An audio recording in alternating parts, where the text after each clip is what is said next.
Hi, Democrats. Today is October 24th, and it's time for the Chair's Daily Live. Happy Monday.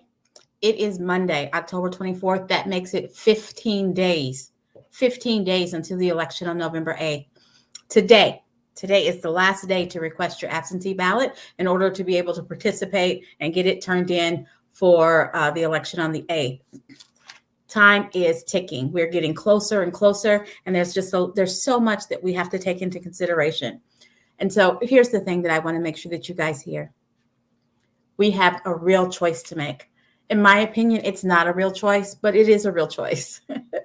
We have a real choice to make. We have an incumbent governor in a state where where one party dominates the elections. That's what we have. And that's how we're being written off by all of the local media. All the local media talks about the Oklahoma Democratic Party and our candidates as if they're afterthoughts. The national media isn't even looking at us unless we do something embarrassing, like our governor in the gubernatorial debate, where he made a mockery of our crime statistics only to be wrong. No one's looking.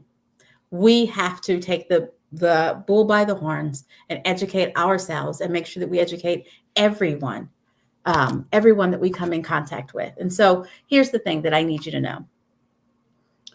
We have two U.S. Senate seats on the ballot this cycle. That is not a thing that happens all the time. Don't be desensitized because Georgia had it, or Georgia had it for the same reason we do. Someone left the position early. So we have two U.S. Senate seats on the ballot this year. We have a real opportunity to make a difference, not just what happens in Oklahoma, but what happens nationally. No one is counting our race as a race that matters. And so if either one, hopefully both, of either Kendra Horn or Madison Horn were to win, that would be a W in the column that would help towards keeping the Senate majority. They're not counting on it, but it could be incredibly helpful. All 5 of our congressional seats are open. All 5. Adam Martin, Naomi Andrews, Jeremiah Ross, Mary Brennan, Joshua Harris Till, all 5.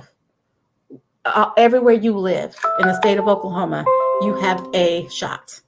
You have someone to vote for Congress. It makes a difference because our entire congressional delegation voted against all the things that would help Oklahoma.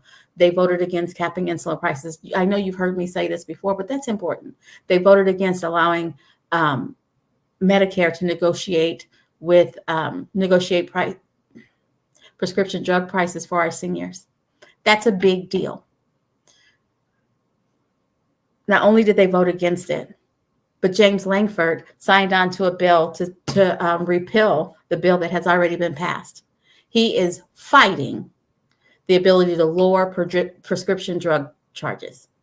He's fighting that at the same time while he's running for office, while he's asking for your vote. He's saying, please vote for me, and I'll make sure that your prescription drug prices skyrocket. I don't think that that's a winning strategy, but that is 100% what he's saying. I'm sorry, there's someone who's trying to get blocked and they just got blocked. So I want to bring it home and talk about the governor's race because, I haven't talked about it very much. So our current governor has spent most of his time in office fighting with our tribal nations. And it's not just one fight that he keeps going. He's fighting our tribal nations in all kinds of, I don't get it, but that's what he's doing. And as recently as 2 weeks ago, he hired more attorneys to fight the gaming compacts. That's a fight that he's been waging since 2019.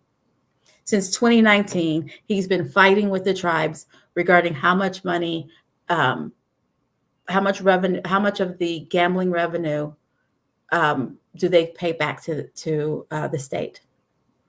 Here's the thing. They supplement our education budget.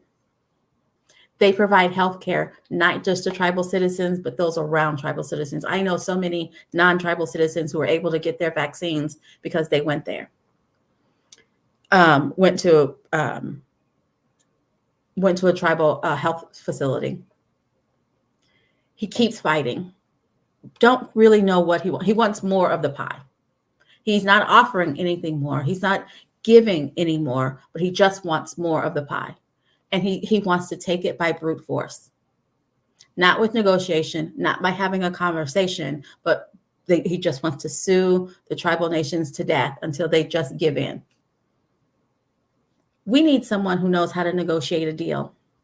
And he's proven over this 3 years that that's not him. We have to keep in mind that he's fighting our tribal citizens. He's settling scores, and he's enriching himself and his friends. That is what the current governor thinks is his job as governor. I think what we need is someone who can manage the state. I think we need someone who can close a deal, someone who recognizes that education is taking care of our educational system, helps us get jobs, just helps economies, not just in rural schools, but also in urban schools. Those are the kinds of things. There's just so many things that this governor is doing that is the antithesis of what his job is. And he's doing it all while acting like the job is his, acting like there is no race. He has barely campaigned.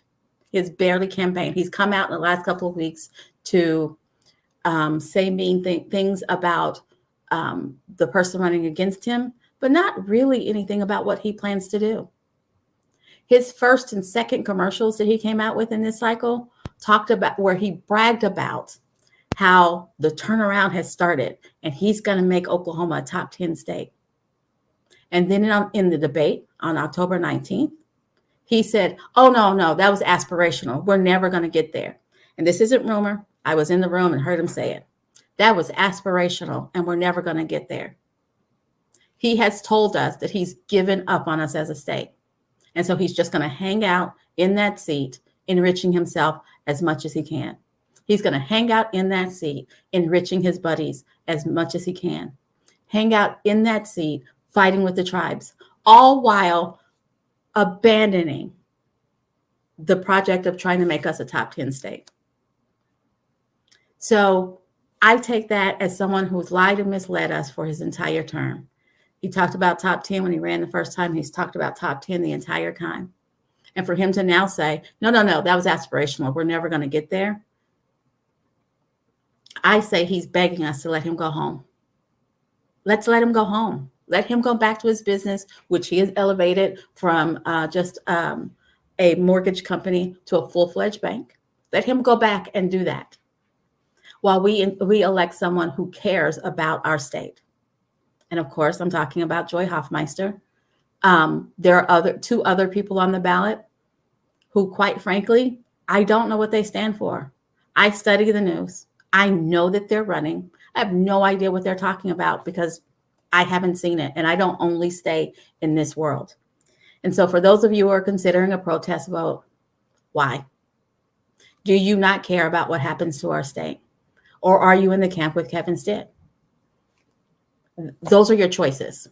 Vote for someone who cares about our state or leave Kevin Stitt in that spot. Those are the two choices. Now, I do want to address, do I want to address it? I do want to address the superintendent of public instruction. Nowhere in their job, nowhere in their voting can they be responsible for raising gas prices. I'll just leave that there. We have 15 days. We have 15 days to get as educated as we can, to talk to as many people as we can, and to make sure that we show up in numbers that cannot be denied. That's all it's going to take. It's not hard work. It's not going to cost a whole lot of money. It costs me no money to talk to the people who are in my phone. It'll cost you no money to call your friends and make sure that they have a plan to vote. Because studies have shown, history has shown, when Democrats show up, we win. It's that simple. All we have to do is show up and vote our entire ballot. There's no trick. There's no, we don't need rich folks from out of state to come help us. We just need to show up and bring everybody with us. So I've been a little bit rambly today because everywhere I look, I'm reminded of how horrible our governor is for our state. And I don't think that I'm getting through. I don't think that you guys are hearing me. This governor does not care about our state. The words came out of his mouth. You can look it up. Top 10 state. We're never going to get there. That's what he says. I'm not ready to give up on my state. And I hope that you're not. Educate yourself for everybody who's on your ballot. Educate everybody that you know, and then make a plan and follow through and show up to vote. It's that simple. Please show up to vote. All righty. Pick a candidate or two, help, share their social media, write postcards, do phone banking, put out yard signs, drive them around as they knock doors. They need your help in this final stretch. We have 2 weeks, 2 weeks, 1 day. That's all. We're almost there. We can make it if we all chip in. Charles DeCoon will be at the Votech in Enid tonight. Origia Bowman and Naomi Andrews will be at the Pizza Hut in Wagner tonight. I am sure that Gina, Joy, and Kendra, and Madison, and all of our House reps and all the folks who are running for Congress will be somewhere tonight. Get out there, hear them, support them, because right now they also need kind words. It's hard. It is really hard. They need your kind words, they need your support, and they actually need your real help. Thank you so very much. I'll be back here in better spirits tomorrow. Educate you. Oh, Joshua Harris Teal will be in Shawnee tonight. They're going to be all over the place, guys. Be where they are. Give them some support. Show them some smiles. They need that help. Be sure and join Scott Hamilton tonight on the Hamilton Report, where he's going to provide just the facts. I'll see you tomorrow at 4:15. You guys have a great one.